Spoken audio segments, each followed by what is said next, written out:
This Week in Gaming! Welcome in, everybody. Let's go. I'm a game dev as well. Welcome in, your mom. I hope you're doing great. My mom's here, everybody. Hope you guys are excited. It is March 4th, 2026. May the 4th be with everybody today. May the 4th be with you always. I feel like I have a lisp when I say that. May the 4th be with you. I feel like Mike Tyson. Anyways, let's start off with some wins and fails. Instant dad joke, shut up. We have CoD comments, big bonuses, delusional deal, custom characters, and rough release. So let's take a look at it. Let's just jump right in here. Go full screen for this one. The Call of Duty director hates CoD. That's our first fail. Thank you for that. I must say rough a lot, because that's not... You guys hit me with that all the time. It has come to light that Peter Berg, the director of the upcoming Call of Duty movie, has actually trash-talked the series and people who play it in the past, calling gamers weak and pathetic. This is the guy that they chose to make a game off of Call of Duty. He said this right off the heels of his major box office bomb, Battleship. You know, the one with Rihanna. It's literally based off of the board game Battleship. It also had Obama in it. It was like one of the only movies that had Obama as a cast member. Peter had directly called Call of Duty players pathetic in a 2013 interview with Esquire. And here's the quote directly from him. And this is a picture of the beautiful man in the flesh. He says, pathetic, pathetic. Keyboard courage, can't stand it. The only people that I give a Call of Duty get out of jail free card to are the military. They're out there serving and they get bored and they want to entertain themselves. Okay, maybe kids, or no, He's such a loser, dude. He's like, how about you go and like fight in a real war? you want to feel cool by playing Call of Duty, and then here we are, 13 years later, and he's now directing a movie based off of it. It's actually insane. He looks like a Hollywood crackhead. He looks like a director that's been died and resurrected to shit out some shitty Call of Duty game or Call of Duty movie. And we all know how this is going to go. They're going to make a terrible adaptation that has nothing to do with Call of Duty. It's just going to be a generic action movie. It's actually crazy. This is 2 weeks in a row we've talked about the same thing. The last week it was about Far Cry. The Far Cry director is doing the same thing where he's like, I'm just going to make a generic action movie. This guy's doing the same thing. He's like, Call of Duty sucks. I don't know. I think this is cringe. There's a Battleship movie? Dude, are you serious? You don't know about the Battleship movie? I hope there will be a phase quickscoping montage. Yeah, right. That would be cool. Phase versus Optic. Do you remember that? Optic Gaming? It was those two. Those were the two big dogs. Phase and Optic Gaming. You'll find better edits on YouTube about COD than the movie. Probably will get more views. For real. Honestly, you're not even wrong. If you actually look at it view for view, YouTube is like significantly bigger than the movie industry. But then again, it's also free, and you know, you can talk about that, but they make more revenue as well. Anyways, let me show you the Battleship movie.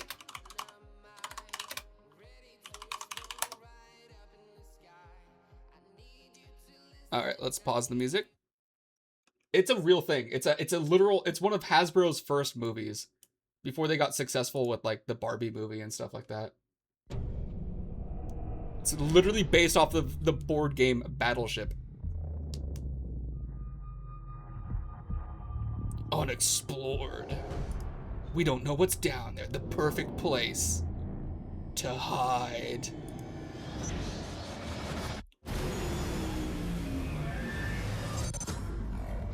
From the Hasbro company that brought you Transformers. International Naval War Game.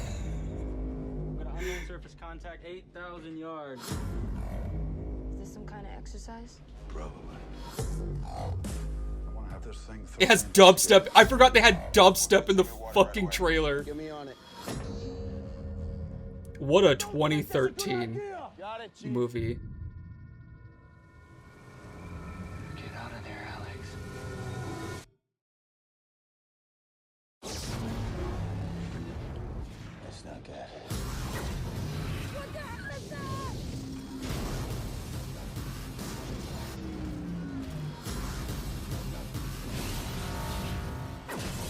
I can't believe Liam Neeson was in this movie.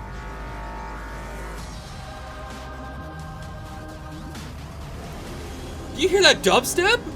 My dad Whoa, said whoa, they'd whoa, come. whoa, whoa, whoa. That was Rihanna. He said we ain't alone.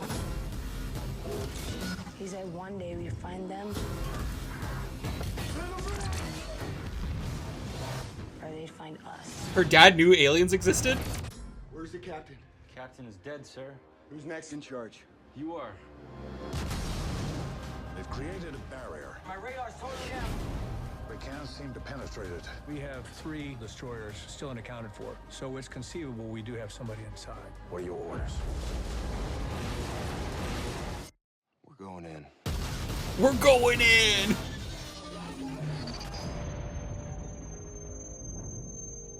This is so cool. Literally, that was like the most Transformers-ass Michael Bay scene I've ever seen.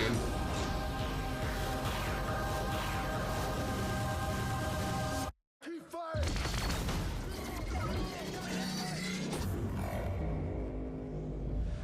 Hell yeah! It was May 2012. That was exactly 14 years ago. That is crazy. So yeah, that's the guy making the Call of Duty film. Like Pacific Rim / Independence Day mixed and Transformers, kind of. It was from the same studio that made Transformers, not the same director. The director was Michael Bay, but this guy worked with the same studio from Transformers, which is also another Hasbro property. Hasbro, actually, you guys might not know, is Hasbro, the toy company, has actually made a lot of movies. They've made Transformers, they've made obviously Battleship, they've made the Barbie movie. They've actually had some success. And Hasbro is also bigger than you probably know. They own Wizards of the Coast, you know, the company that makes Dungeons and Dragons and Magic the Gathering. I'm pretty sure Hasbro had a hand in like the production of Stranger Things. Like they're actually pretty tied to the movie industry. We know. Okay. All right, my bad. It's supposed to be an educational stream. I'm just trying to educate people. My bad. Anyways, moving on. We don't have to keep talking about the corpse over here. We can move on to a win coming from Crimson Desert, giving employees all bonuses. Let me switch so you can read this. Despite the controversial release, Crimson Desert has had an incredible success. As a result, Pearl Abyss has decided to give each of their employees 5 million won, which is around $3,400, as a special bonus. This also may not be the only bonus that they receive, as they also get yearly bonuses tied to revenue. So at the end of this year, they'll also get another bonus. If this game continues to do well, they'll get more money. This reward system is good, is for good performance, and is unique in today's industry, and a nice change. It's really cool to see, like, you know, a game comes out and maybe it's not even the best reviewed, but it makes the company money. Then they pass that money on to their employees. That's just not really seen today anymore.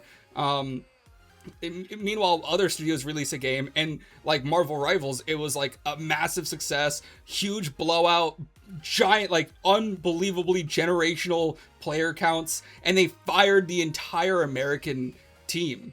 Like, it's actually crazy. So I think this is a win. I think this is a huge win for Pearl Abyss. Just sticking to their ethics and rewarding their employees for good work. I like to see that. Here's the quote from the CEO himself. He says, "I express my deep respect and gratitude for the hard work of each and every one of you who created a product that the world is enthusiastic about, and I am paying a celebratory bonus for achieving 5 million sales to all employees who have silently fulfilled their roles in their respective positions." That's from Hyo Jin Young. And here he is pictured here. He's honestly, he's a you know, given his name, he's actually a young looking guy. He's not like this old boomer CEO. That's kind of cool to see, like a younger, you know, game dev CEO. Maybe that's why he doesn't have these bad ideas of firing everybody. I don't know, but I thought this was a W. Crimson Desert has also been doing really well. Like, it actually looks sick. Let me see if I can find a clip I had seen. People have been talking about the water physics in this game. Let me just try to pull this up real quick. It's 14 minutes, but we're not gonna watch the full thing. Just use it like as an anecdote.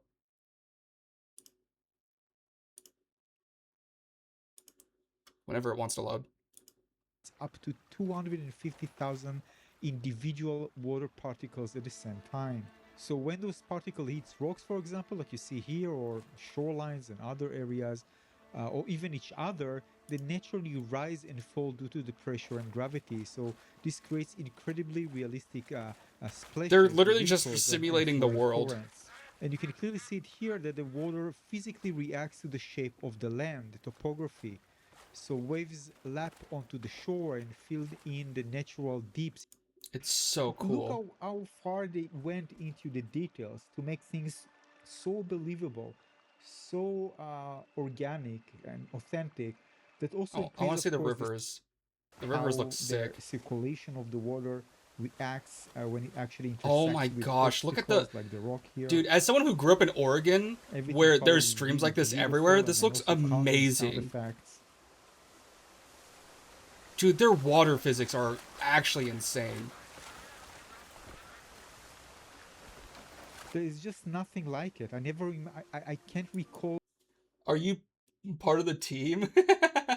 My company, Motorsport Games, rewarded us by letting go of all junior devs, and they lost their Indy 500 con. Oh my goodness.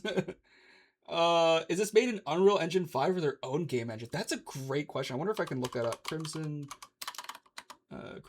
Desert Engine. Is powered by the Black Space engine. Crimson Desert, according to the AI overview, is powered by the Black Space engine, a proprietary in-house engine developed by Pearl Abyss. That would explain it. Yeah, it's their own proprietary engine. Without relying on third-party solutions like Unreal Engine 5. That's sick, dude. Yeah. The Black Space engine. That's really cool. They did a fantastic job building that engine. And they actually use it. Unlike the Halo devs for Infinite, which made the Slip Space engine for famously $1 billion, and they don't even use it now. They switched to Unreal Engine.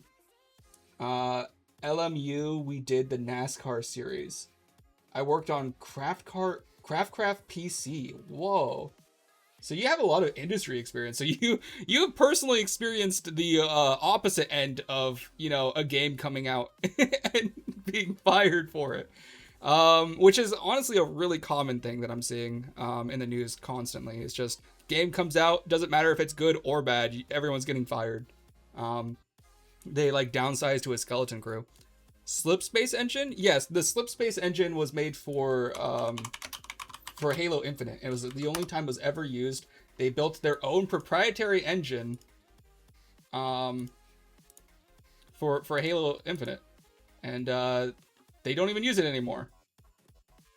They spent I think they spent $2 billion making the game. Halo Infinite cost Microsoft $2 billion, $1 billion to make the engine, and another $1 billion to make the fucking game. Actually insane. And they used the engine one time and switched to Unreal. They let go of the entire Aussie team. I'm surprised there was a NASCAR Aussie team, not gonna lie. I don't even know. Is NASCAR even big anywhere other than America? Anyway, well, I could see Aussies being into NASCAR. $1 billion is a lot of money. It is a lot of money. It was, I think at the time, the most expensive game ever made. Okay, so maybe not $1 billion. Halo Infinite had a development budget exceeding $500 million, potentially making it one of the most expensive video games ever produced. So it's not sure, but it's definitely over $500 million. And they obviously famously did not make that money back. We all kind of know how that went. We existed, and that's just to produce the game. That's not the money that it cost to build an engine, which is significantly more expensive, by the way. It probably was about $1 billion to build that engine. Anyways, let's move on to a fail. Going to GameStop for wanting to buy eBay. GameStop has announced the intention to purchase online market eBay. The only issue, GameStop is worth just $12 billion, while eBay is worth $46 billion. It's unclear how GameStop thinks they can buy the online giant when the purchase would not be possible with cash and would require a large amount of debt. So they're basically saying, hey, can we put a bunch of debt on your books so we can have you? Like, what? The desire to own eBay makes a lot of sense, though, as they are a major trading card market and collectible cards are currently the only thing keeping the lights on at GameStop. I've actually noticed this recently. The only time anyone goes into GameStop now is to buy trading cards. And they also mark them up quite a bit. Like if a deck box comes out, or like a pre-constructed deck comes out for Magic, it's $20. GameStop will sell it for $25, $30. So they're marking it up like 25, 50%. And I wouldn't be surprised if that's genuinely the only thing keeping them alive right now. If the card market, all the scalping and everything crashes and it becomes unprofitable, which I'm hoping it will, GameStop will probably go out of business like directly afterwards. Like if the demand for Pokemon plummets suddenly, like overnight, like for example, and this is, I've been thinking about this a lot, if there's like an instance where like there's maybe like a recession, right? And then now suddenly people can't afford to spend $400 on a rare pack of cards, then the market's going to plummet. And if that happens, GameStop is out of business, like full stop. Or say there's suddenly an increase in supply, like Pokemon has actually been talking about opening factories to produce cards in America so they can get them out faster. Say maybe that crashes the scalping market. GameStop will also again go bankrupt because of that. So there's like a few like end scenarios to GameStop, and it's all around these trading cards. Like I fully believe that. I do not think that the retail sales, the collectibles, like the Funko Pops or the used games market is keeping this company alive. I just don't believe that. I really think it's solely card games, and that would explain why they want eBay so bad. eBay also happens to own TCG Player, the biggest card retailer online, so that it just makes sense that GameStop would be going after this. It doesn't make sense that they think that they could have eBay, but it does make sense.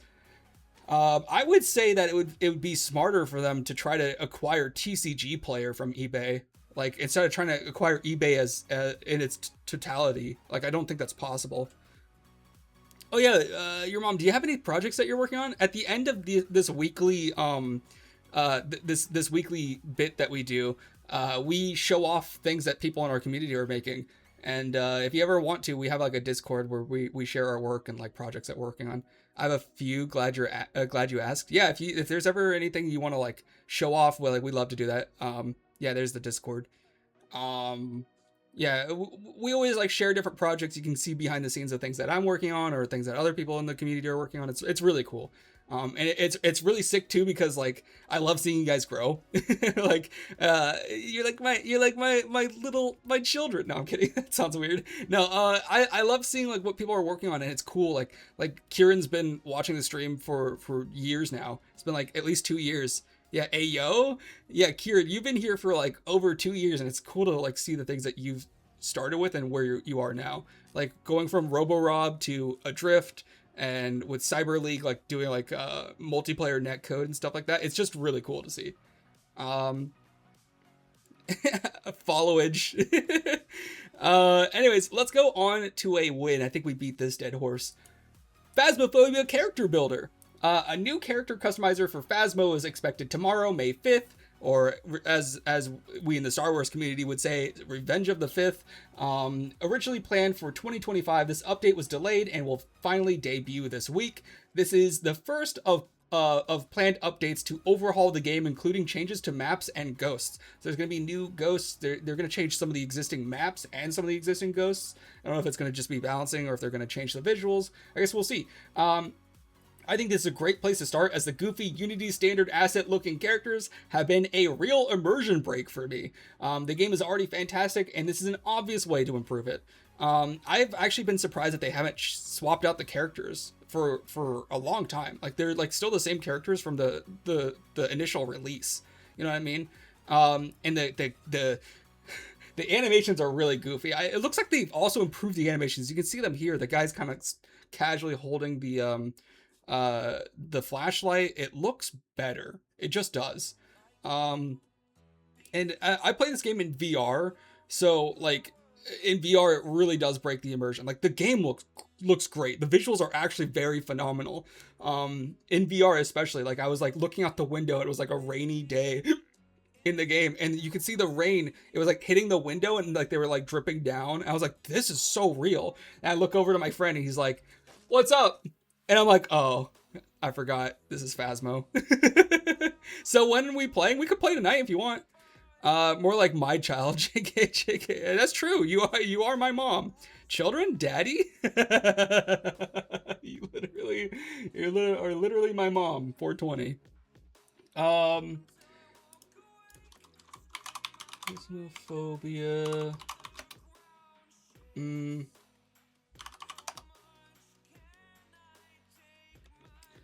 This is what the game looks like. Did you find the room yet? He's on the second room from the top, like he always is. Probably gonna hunt because it took us so long to find the room. It's The fine. way I'm he's sure we'll walking. be able to hear it when it's hunting. The door's locked. He's hunting. I should be safe because I can't even hear it right now. Did you find the room yet? He's on the second room from the... That's what the game is like, and I hope they improve the animations and the characters. It would make it look so much better. It would look so much better. You guys know what I'm talking about. Anyone who... Whoa! Just threw a fat man at me. Oh, he's hanging around for a little while. Wow. He got his ass in my fucking face. But yeah, very cool stuff. Hope to see this, and I hope it ends up being good. I would say that's probably my number one criticism of Phasmophobia is just the characters. So I mean, they look good in this screenshot at least. All right, guys. Let's move on. All right, let's go to another fail. Going to Sandbox's rough launch, unfortunately. Facepunch's new spiritual successor to Gary's Mod is out, and the community response has been rough. I'm waiting for it. That wasn't what I was waiting for, but Mo was about to hit me with the rough. Leading up to the launch... Leading up to the launch, the Rust and Gmod studio had a positive outlook, promising to make a game that benefits the community and devs. One big part of this game is the player fund, which rewards devs who make games on the platform. Facepunch stated it'll grow and is sustainable since we don't have to fire 1,000 people to keep it working. Now that the game has faced problems, let's see if they stand by their original sentiment and project goals. Yeah, we'll see, because they're like, we won't have to fire a bunch of people if this game doesn't do well. Well, we're about to find out. Here, let me expand this so you can kind of see it. Here is the player count. It had a 24-hour peak of 4,000 people. I think they had so it said 27 days ago they had an all-time peak of almost 13,000 players. That doesn't make sense because that was before the game came out. I don't know if that was like, I tried expanding the list and I didn't see the bump, so I don't know where those players came from. But this game is like not picking up. It's very low. They had a peak of maybe about like just under 6,000 players on release, so it's not doing great. And as you can see, it has mixed reviews. Last I checked, it was about 46% positive, which is really bad.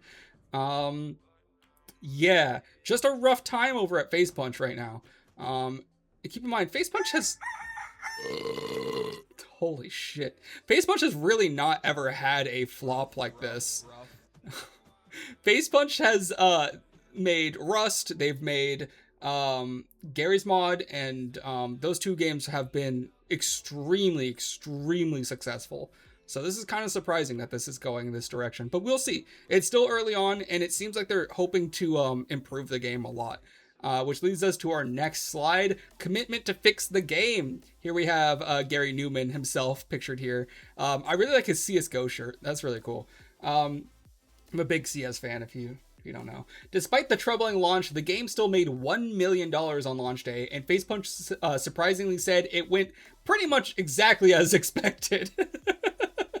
One of the biggest complaints from gamers is the presence of AI slop dominating the front page. The second is poor optimization from both the editor and custom games.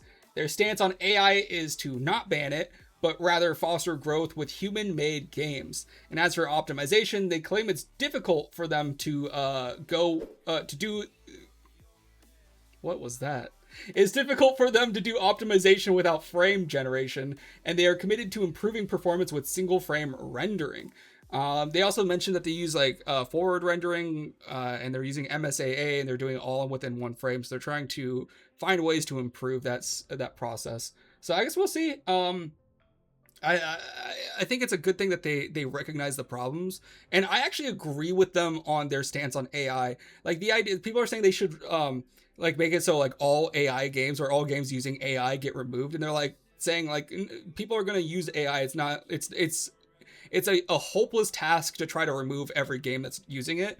And that they believe that just naturally quality human-made games will rise to the top. And I think that's a good philosophy. You just have to foster that a little bit more, make sure that like good games are being rewarded for being good. I mean, the same thing happened with like Happy Wheels. If you guys remember that, Happy Wheels had custom games that you could make, and it was always the same garbage games that got pushed to the top.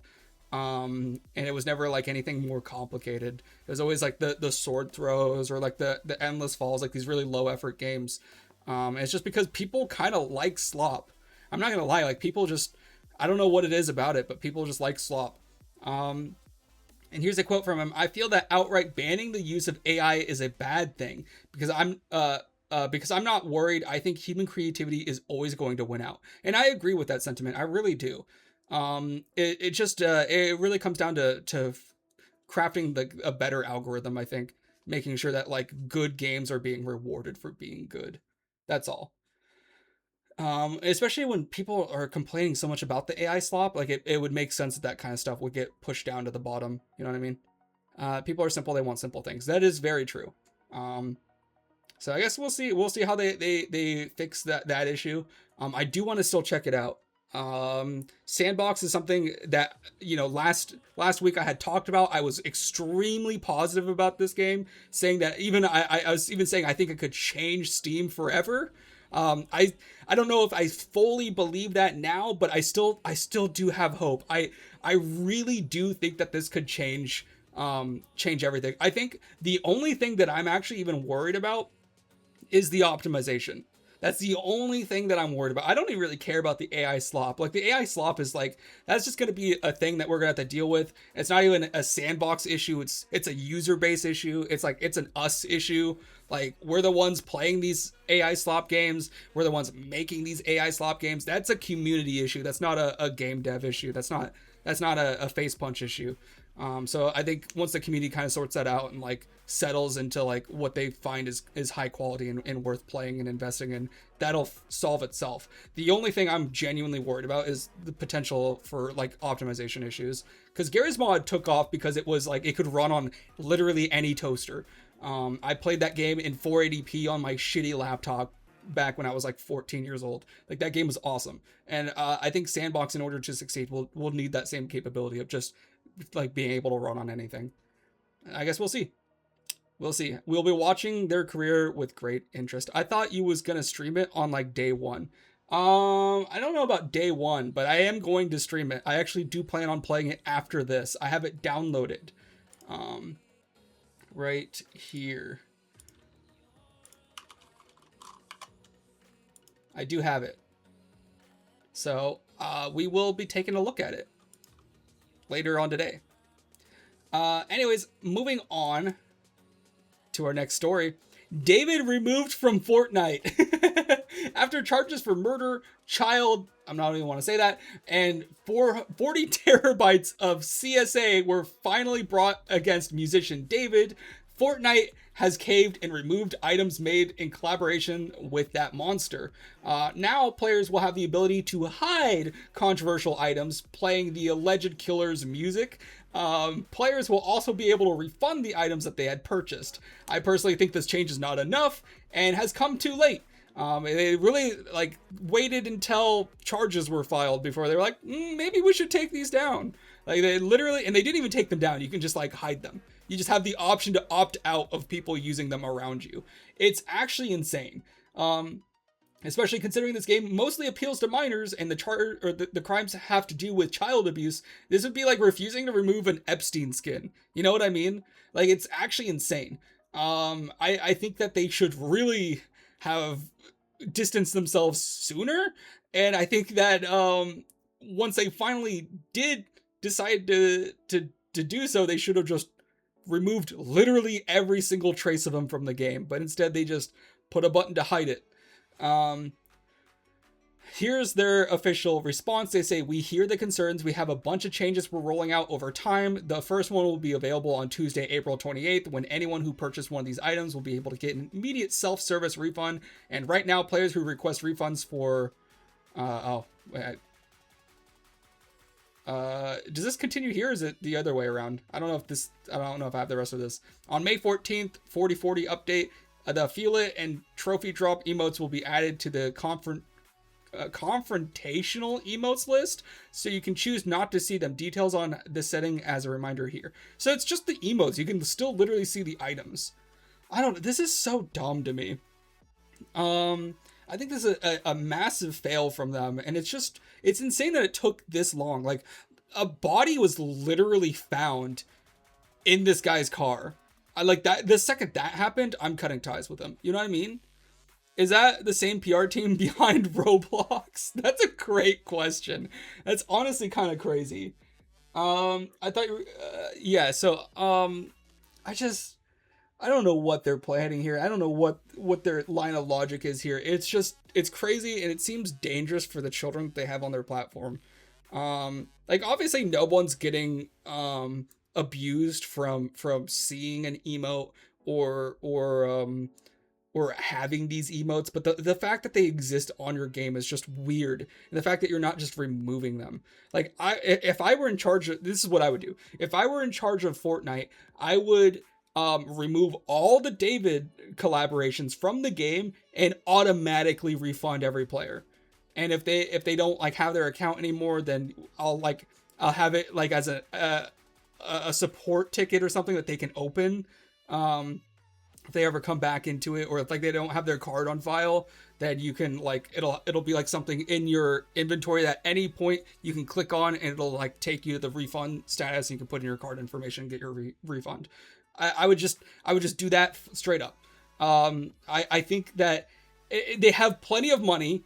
I'm sure that they probably made maybe like $10,000 on this collaboration. It's maybe they made more. I don't know, but I don't imagine it's a huge loss for them to just instant refund everybody and then remove the items entirely from the game. Like this kind of like iffy, kind of like I want to like keep the items, but like give people the ability to not see them anymore is so dumb. Like, what are we doing here? Like, again, like if this was someone significantly worse, like if this is Jared Fogle, right? And Jared Fogle is arguably a less awful person than David, but say we have a Jared from Subway emote or Jared from Subway skin, they're just like not removing it. Like I'm pretty sure they would.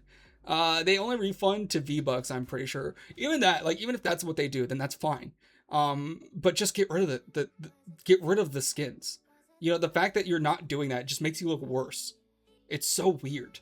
Again, we're talking about a heinous, evil, despicable, disgusting person, dude. I cannot even put into words like how like this guy murdered a minor that he potentially got pregnant. Do I need to say more? Oh my goodness. And they're like, well, we can't just like remove his items from the game. It's like, dude, I'm convinced Fortnite would not remove an Epstein skin. If they had like made an Epstein skin and then like all this stuff came out about him, they'd be like, I mean, we wouldn't want to take people's skins away, would we? Anyways, moving on. I'm going to crash out if I talk about this anymore. Sony building a spy AI. Sony's latest patent is one that leverages the use of AI to generate game levels specifically tailored to the gamer's playstyle. This is a particularly interesting patent as it may actually see use, as it's not a bad idea. The idea is simple, but it makes sense. Generate levels that reward certain playstyles, and if the game becomes too easy, then it'll switch it up and force the player to rely on different skills. And here's a flow chart that they made in their patent that says using gamer characteristics, adjust game level thread, goes into gamer having easy success. No, then we maintain level/thread. Or if they are, change the level or thread away from catering towards the gamer. It's a very interesting way to have a dynamic difficulty system, which is cool. Instead of like choosing easy, medium, or hard, the game will kind of just react to what you do. I don't think that's a terrible idea. I think the only thing I dislike about this, because I think this is an objectively good idea, the only thing I don't like about this is that they patented it. Like, I really don't think that things like this, especially as general as this, should be able to be patented. But, you know, that's the name of the game, I suppose. We talked about this fucker for 2.5 hours last time. Who are we talking about? Will this kill speedrunners? I mean, I guess we'll see. It would be really interesting. I think a game that has technology like this wouldn't be able to be speedran. The point of speedrunning games is it's the same thing every time. Like when you play Mario 64, it's like there's very little changes. Like maybe the enemy spawns differently, or maybe they walk in a different direction if they have roaming. I don't even know if it's that different. But like the changes run to run are very minor. That's what makes a good speedrunning game. So I don't think that this would work. No, I mean, there's still speedruns with random Minecraft seeds. That's a good point. Well, yeah, I mean, there might be a speedrunning category, but I think the number one Minecraft speedruns are on the same seed, right? I'm pretty sure that, like, the biggest speedrunning communities cater around games that are consistently the same every time. Even Minecraft, I do know that a lot of people speedrun with set seeds. And yeah, MC speedruns are on an optimized seed. That's what I'm saying. Like, speedrunners like that consistency, because a terrible game to speedrun is one that changes every time. You know, the point of speedrunning is you play the game again and again and again until you just make minor improvements. That's why, like, Dark Souls is like a really good game to speedrun, because it's like almost the same thing every time. Halo's a good thing to speedrun because it's the same thing every time. You just like, you know what to expect and you know how to improve. Like, okay, I lost time at this point, and you can literally time yourself to the second where other players were at. Like, that's what makes a good speedrunning game. People still speedrun GTA. That's crazy. GTA sounds like such a terrible game to speedrun. There's all the cutscenes and everything. Can we get a GTA 6 slide? We've talked about GTA 6 a lot. There's not really anything new going on with GTA 6, is there? Pretty sure GTA 6 is like, we're just kind of waiting for it to come out at this point.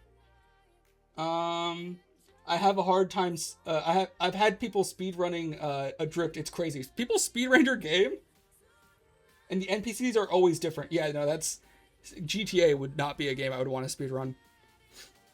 I think a lot of people also like shorter games to speedrun.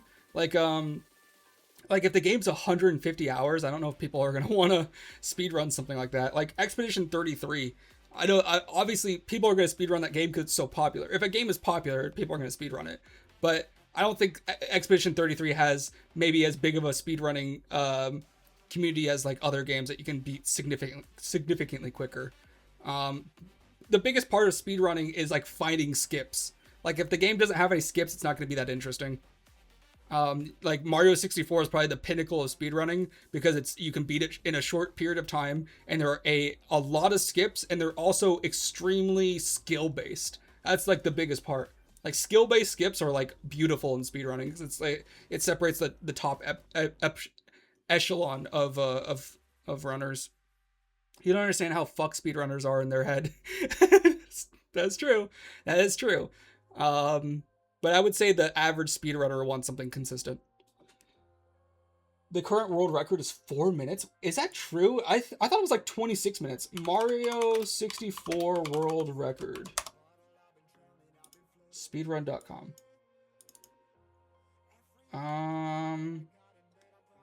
1 hour? 8 days ago? Wait, what? Oh, 120 stars. 0 stars. Like 80%. 6 minutes with no stars is the record. Getting all the stars is 1 hour. And someone actually got the world record 8 days ago. That's insane. From Canada. Wow. That Ouija. He's the only American. And he's like he's almost a whole minute off. Come on, man. Wow, Ouija's number 3 in 70 stars. Wow, Ouija's really good. Number 2. I'm guessing that's probably the number 1 American player. 1 star. Ouija's number 6 down here. Whoa, Ouija's not even on 0 star. Oh, he's down at 17. Ouija, for some reason, is better at these longer runs than he is with shorters. I was talking about a drift. Oh. Oh. That makes sense. Anyways, that's all we have for this week. I know it was kind of a shorter one. Let's go into our community time. I want to talk about perseverance. Persevere, see things through. Perseverance is not a long race. It is many short races, one after the other, by Walter Elliott. And I thought about this quote because of the release of Sandbox. I'm just thinking, like, if they persevere, like, I still believe that they can make something incredibly great. And, you know, you get into these crossroads in life where, you know, you maybe don't complete the long race, but you still have many short races ahead of you. You know what I mean? Like, it's not about, like getting the game out and, like, that's it. Like, the game didn't do well. Pack it up. It's over. Like, no. Like, make an update. Like, do things that people, like, listen to the fans. Or maybe not even fans. Maybe listen to the critics and try to improve. You know, find some sort of truths in what they're saying and persevere, make it better. I would really like to see that. Anyways, moving on to our community award or our highlight, going to Clarence Adrift release. That is very cool. I think this is your first official release on Steam, is it not? Other than like Robo-Rob, but this is your first paid release, right? Here we have your game. I already own it. We're gonna have to put a review on this bad boy. It's only $5, $5 US. Robo-Rob. No, I know. Robo-Rob is the first, but Robo-Rob is free. This is his first paid game. You already bought it too?